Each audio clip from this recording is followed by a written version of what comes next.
يقول راجي رحمة الغفور دوما سليمان هو الجمزوري. الحمد لله مصليا على محمد وآله ومن تلا.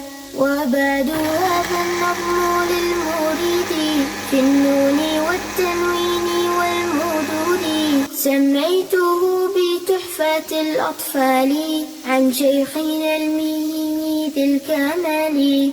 أرجو به أن ينفع الطلاب والأجر والقبول والثواب.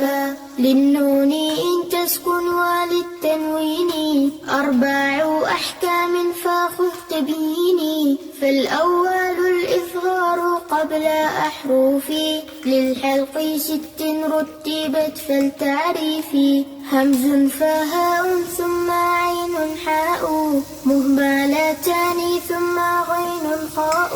والثاني إدغام ب6 آتت في يرملون عندهم قد ثبتت. لكنها قسمان قسم يدغم فيه بغنة بينمو علما، إلا إذا كان بكلمة فلا تدغم كدنيا ثم صنوان تلا. والثاني إدغام بغير غنة في اللام والراء ثم كررنه. والثالث الإقلاب عند الباء ميما بغنة مع الإخفاء.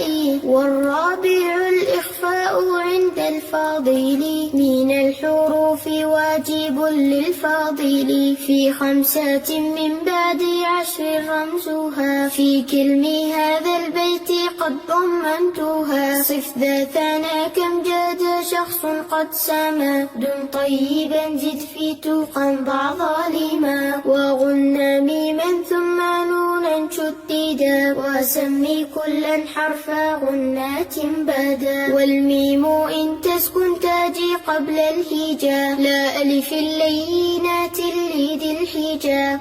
أحكامها 3 لمن ضبط إخفاء إدغام وإظهار فقط. فالأول الإخفاء عند الباء وسميه الشفوي للقراء. والثاني إدغام بمثلها أتى وسمي إدغاما صغيرا يا فتى. والثالث الإظهار